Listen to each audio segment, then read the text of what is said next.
जय माता दी दोस्तों। आज 19 मार्च 2026 है और आज से ही चैत्र नवरात्रि का पावन पर्व शुरू हो चुका है। लेकिन इस बार भक्तों के मन में बड़े सवाल हैं। क्या खरमास की वजह से पूजा का फल नहीं मिलेगा? क्या माता की सवारी पालकी शुभ है या अशुभ? और क्या अष्टमी नवमी एक ही दिन है? आज हम इन सभी सवालों का जवाब जानेंगे, जिससे आपके मन में कोई शंका ना रह जाए। लोगों की सबसे बड़ी उलझन है खरमास को लेकर, क्योंकि इस बार नवरात्रि खरमास के दौरान आ रही है। कुछ लोग डरा रहे हैं कि पूजा सफल नहीं होगी, लेकिन सच ये है कि नवरात्रि स्वयं सिद्ध मुहूर्त है। शास्त्रों के अनुसार खरमास में शादी ब्याह जैसे मांगलिक कार्य वर्जित होते हैं, लेकिन शक्ति की उपासना, व्रत और दान पुण्य पर इसका कोई बुरा असर नहीं पड़ता, बल्कि इस समय की गई साधना और भी अधिक फलदायी होती है। तो बिना किसी डर के आज ही कलश स्थापना करें। अब बात करते हैं सबसे जरूरी आज के मुहूर्त की। तो सबसे पहला मुहूर्त है सुबह 6:52 से 8 बजे तक, जो कि सबसे अच्छा समय है।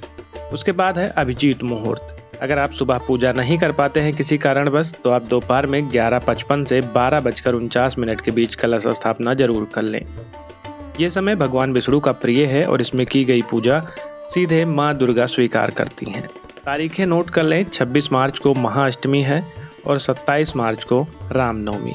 इस बार भ्रम में ना रहें, यही तिथियां शास्त्र सम्मत हैं। दोस्तों, इस बार माता रानी का आगमन पालकी पर हो रहा है।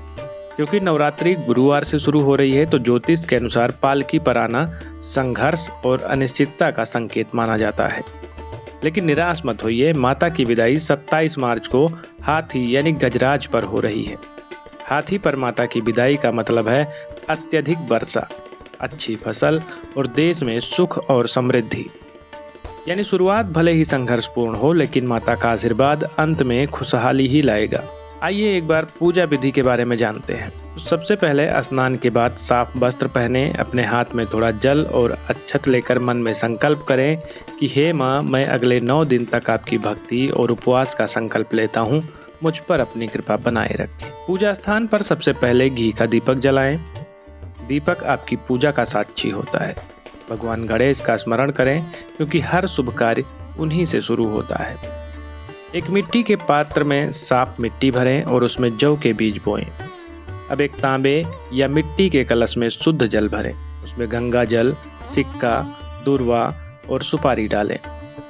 कलश के मुख पर आम के पल्लव 5 पत्तों वाला ऊपर रखें और उसके ऊपर नारियल को लाल कपड़े या कलावा में लपेटकर स्थापित करें। कलश पर रोली से स्वास्तिक जरूर बनाइए। कलश के पास ही माता रानी की चौकी सजाएं।